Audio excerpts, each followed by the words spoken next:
आप क्या करेंगे अगर आपको पता चले कि आपका जुनून आपकी जिंदगी को छोटा कर रहा है? क्या आप यह जानते हुए भी आगे बढ़ पाएंगे? क्या आपकी किस्मत पहले से लिखी जा चुकी है?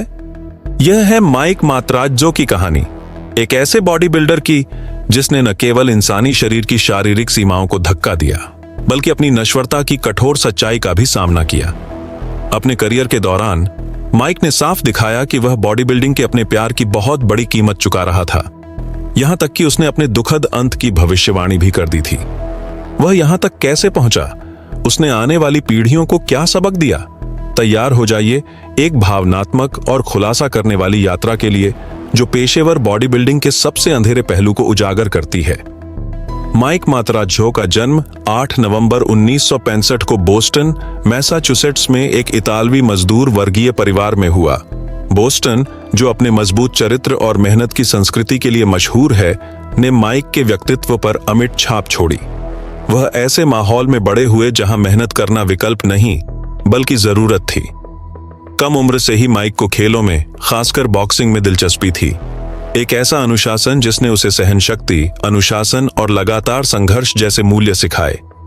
उनके पिता, जो शौकिया मुक्केबाज रह चुके थे, उनके जीवन में एक बड़ी प्रेरणा बने।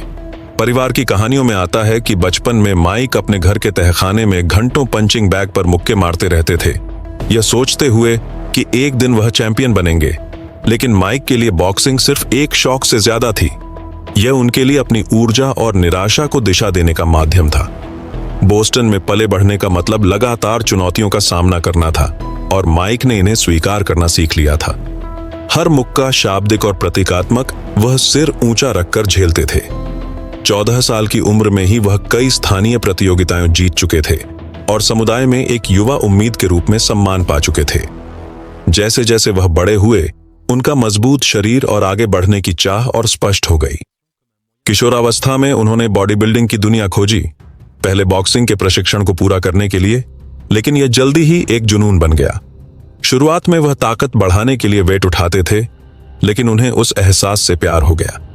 हर सत्र में अपने शरीर में हो रहे बदलावों को नियंत्रित करने की भावना ने उन्हें मोहित कर लिया। उन्होंने एक साक्षात्कार में बाद में बताया, वजन उठाने के इस प्यार ने उन्हें बॉक्सिंग जिम की तुलना में वेट ट्रेनिंग जिम में ज्यादा समय बिताने पर मजबूर कर दिया, जिस पर उनके कोचों ने भी ध्यान दिया। उनकी शानदार शारीरिक बनावट ने सबको प्रभावित कर दिया। 18 साल की उम्र में माइक ने एक अहम फैसला किया, बॉक्सिंग छोड़कर पूरी तरह बॉडी बिल्डिंग को समर्पित होना। भले ही बोस्टन बॉडी बिल्डिंग की राजधानी नहीं थी, वहां अच्छे जिम और अनुभवी ट्रेनर थे। माइक ने हर सबक आत्मसात किया और अपने शरीर को पूर्णता की ओर ढालने के लिए घंटों अभ्यास किया। यह बदलाव उनके शिखर तक पहुंचने की शुरुआत थी। 1989 में माइक मात्राज्जो ने NPC USA चैंपियनशिप में डेब्यू किया, जो अमेरिका की सबसे प्रतिष्ठित शौकिया बॉडी बिल्डिंग प्रतियोगिताओं में से एक थी। उनका शानदार शरीर, पत्थर की तरह तराशे हुए हाथ और ऊर्जा से भरी मौजूदगी ने उन्हें तुरंत भीड़ से अलग कर दिया। इस प्रतियोगिता में जीतने के बाद उन्हें IFBB का प्रो कार्ड मिला और पेशेवर सर्किट के द्वार खुल गए। 90 का दशक बॉडी बिल्डिंग का स्वर्ण युग था, जहां डोरियन येट्स, रॉनी कोलमैन और केविन लेवरॉन जैसी दिग्गज हस्तियां छाई हुई थीं। फिर भी माइक ने जल्दी ही इनमें अपनी जगह बना ली। उनका आकार, संतुलन और करिश्मा उन्हें दर्शकों का पसंदीदा बना देता था। भले ही उन्होंने कभी मिस्टर ओलंपिया नहीं जीता, वह हमेशा मंच पर एक गंभीर चुनौती माने जाते थे और कई बार फाइनल तक पहुंचे। उनका शरीर प्रभावशाली था, 56 सेंटीमीटर के हाथ, विशाल धड़ और बिजली जैसी मंचीय मौजूदगी। लेकिन इस विशालकाय शरीर के पीछे एक ऐसा इंसान था जो अपने जीवन के फैसलों का बोझ महसूस करने लगा था। 90 के दशक की पेशेवर बॉडी बिल्डिंग चरम प्रतिस्पर्धा और दुर्भाग्यवश स्टेरॉयड, डायूरेटिक्स और ग्रोथ हार्मोन के व्यापक उपयोग के लिए भी जानी जाती थी। माइक मात्राज्जो ने कभी इस विषय से किनारा नहीं किया। साक्षात्कारों और सेमिनारों में वह उन कुछ खिलाड़ियों में से थे जो इन पदार्थों के उपयोग के बारे में खुलकर बात करते थे, न केवल मांस बढ़ाने के लिए, बल्कि इस मांग भरे खेल में शरीर को सीमाओं से परे ले जाने के लिए। प्रतियोगिता से कुछ दिन पहले माइक खुलेआम इस्तेमाल किए गए प्रोडक्ट्स के बारे में बात करते थे और खासकर युवाओं को चरम बॉडी बिल्डिंग के खतरों के बारे में चेतावनी देते थे। माइक मात्राज्जो दर्द और चरम चुनौतियों से अनजान नहीं थे। शुरुआत से ही उन्होंने अपने शरीर को मानवीय सीमा से परे ले जाना सीख लिया था, लेकिन किसी समय पर यहां तक कि इतने दृढ़ व्यक्ति के लिए भी चेतावनी संकेतों को अनदेखा करना असंभव हो गया। 2004 में एक साक्षात्कार के दौरान, जिसने पूरी बॉडी बिल्डिंग कम्युनिटी को हिला दिया, उन्होंने एक विनाशकारी बयान दिया। मेरा दिल सीमा पर काम कर रहा है। मुझे पता है कि मैं आग से खेल रहा हूं और देर सबेर मुझे इसकी कीमत चुकानी पड़ेगी। ये शब्द सिर्फ चेतावनी नहीं थे, ये एक भविष्यवाणी थे। मैं एक ऐसे लड़के के बगल में बैठना चाहता था जो सिगरेट पी रहा था, और अब जब मैं शो के लिए तैयार हो रहा हूं, हालांकि 90 के दशक की शुरुआत से मैंने खुद को काफी सीमित किया है, क्योंकि मैं बूढ़ा हो रहा हूं और सचमुच मरना नहीं चाहता या किसी उम्र में मशीन पर नहीं रहना चाहता। धोखे में मत रहो। जब आप अपने शरीर में कृत्रिम चीजें डाल रहे होते हैं, आप अपनी सेहत के इतिहास में घटनाओं के क्रम को नाटकीय रूप से बदल रहे होते हैं। आप नहीं जानते कि आप क्या खोल सकते हैं। इसलिए मैं आपको बता रहा हूं, खासकर युवा दोस्तों, मेरे दोस्त, जब तक आप इससे अपनी जिंदगी कमाने वाले नहीं हैं, जब तक आपको एहसास नहीं है कि आप सच में एक असली चैंपियन बन सकते हैं, जब तक आप वास्तव में जोखिम उठाने के लिए तैयार नहीं हैं, इसे मत करो। इसे मत करो। इन बेवकूफ जिम डॉक्टरों की वजह से नहीं, जो बाहर हैं। यह एक बहुत ही कठोर कदम है जो आपको उठाना होगा।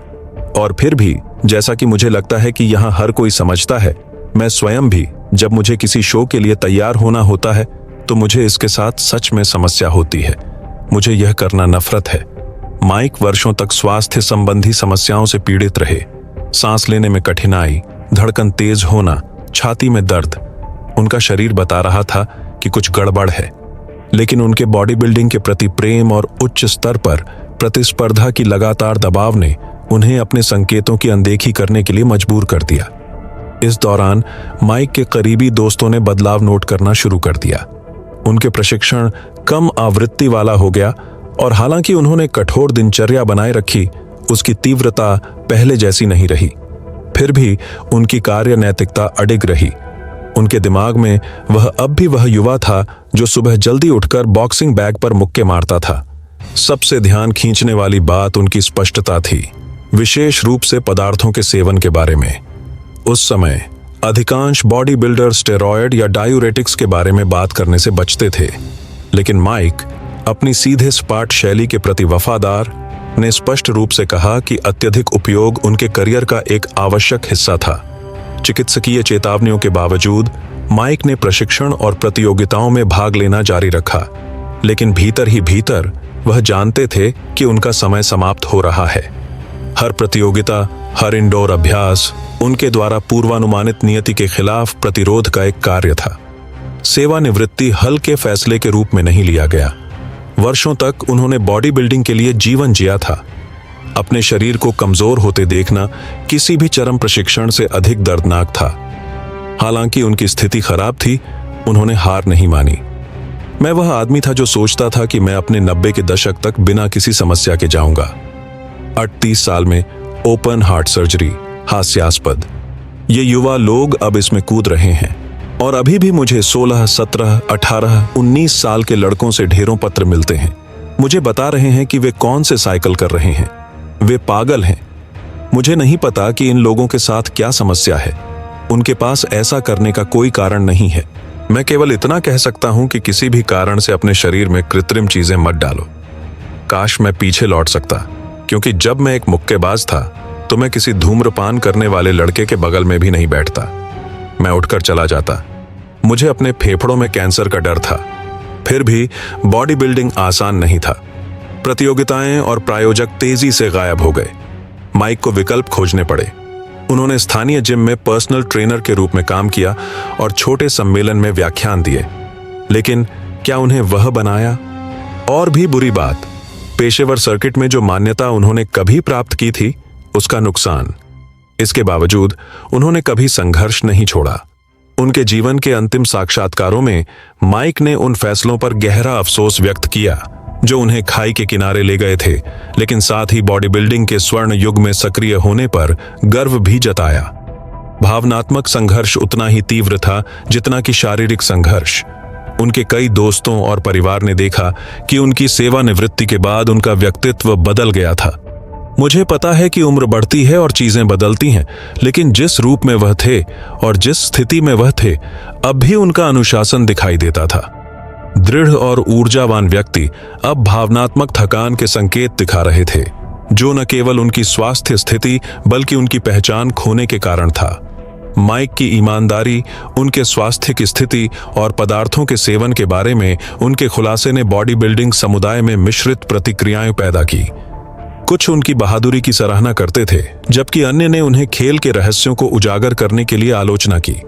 हालांकि एक बात निश्चित थी, माइक अपनी प्रतिष्ठा का बलिदान देने के लिए तैयार थे अगर इससे जीवन बच सकता। 2007 में एक गंभीर दिल के दौरे के बाद माइक मात्राज्जो को नई वास्तविकता का सामना करना पड़ा। उनका दिल इतना क्षतिग्रस्त था कि कोई वापसी संभव नहीं थी। कोरोनरी बाईपास केवल अस्थायी समाधान था और उनकी सेहत तेजी से बिगड़ रही थी। चिकित्सकों ने स्पष्ट निदान दिया। उनका एकमात्र मौका जीवित रहने का हृदय प्रत्यारोपण था। यह खबर भले ही विनाशकारी थी, माइक के लिए कोई आश्चर्य नहीं थी। कई वर्षों से वह अपने शरीर के धोखा देने का एहसास कर रहे थे। उनके शब्द सुनकर यह सब बेहद ठोस और वास्तविक लग रहा था। उनका जीवन अब अपेक्षाओं की सूची पर निर्भर था, ये जानते हुए कि हर धड़कन के साथ समय बीत रहा था। इस पूरी प्रतीक्षा के दौरान माइक ने लगातार आंतरिक संघर्ष किया। एक तरफ वह जीवित रहने के लिए सब कुछ करने को तैयार थे, दूसरी ओर वह जानते थे कि प्रत्यारोपण कोई गारंटी नहीं था। आंकड़े निराशाजनक और अनिश्चित थे। प्रत्यारोपण सूची लंबी थी और हर देरी भावनात्मक दबाव बढ़ा रही थी। फिर भी माइक ने कभी अपनी लड़ाई की भावना खोई नहीं। वह न केवल बॉडी बिल्डिंग पर सेमिनार देते रहे, बल्कि हृदय स्वास्थ्य के महत्व पर जागरूकता भी फैलाते रहे। उनके जीवन के अंतिम महीनों में आशा और समर्पण का मिश्रण था। शारीरिक रूप से कमजोर होने के बावजूद माइक सकारात्मक बने रहने के लिए संघर्ष करते रहे। उनके करीबी दोस्त और पूर्व प्रशिक्षु नियमित रूप से उनसे मिलने आते और भावनात्मक समर्थन देते। अंततः 16 अगस्त 2014 को हृदय प्रत्यारोपण प्राप्त किए बिना माइक मात्राज्जो की 48 वर्ष की आयु में दिल की जटिलताओं के कारण मृत्यु हो गई। उनकी मृत्यु पूर्वानुमेय थी, लेकिन बॉडी बिल्डिंग समुदाय के लिए बेहद दर्दनाक थी। कई लोग उन्हें एक गिरे हुए नायक मानते थे, जिसने अपने जुनून के लिए सब कुछ दिया, यहां तक कि अपनी जिंदगी भी। उनकी मृत्यु ने एक बड़ा खालीपन छोड़ा, लेकिन एक महत्वपूर्ण सबक भी। आगामी पीढ़ियों को अब अपने स्वास्थ्य और दीर्घायु पर अधिक ध्यान देना होगा, यह समझते हुए कि चरम बॉडी बिल्डिंग का बहुत बड़ा मूल्य होता है। आज माइक मात्राज्जो की विरासत केवल प्रतियोगिताओं में नहीं, बल्कि हर उस बॉडी बिल्डर में जीवित है जो अपने स्वास्थ्य पर विचार करता है और चरम फैसले लेने से पहले सोचता है। ये शब्द आज भी प्रासंगिक हैं। बॉडी बिल्डिंग सुंदर है, लेकिन यदि आप अपने शरीर की देखभाल नहीं करते तो यह आपको इसकी कीमत चुकाएगा। माइक मात्राज्जो की कहानी बॉडी बिल्डिंग की दोहरी प्रकृति, शारीरिक पूर्णता की खोज और इसे पाने की कीमत का शक्तिशाली अनुस्मारक है। उनका जीवन जुनून, बलिदान और सतर्कता का उदाहरण था।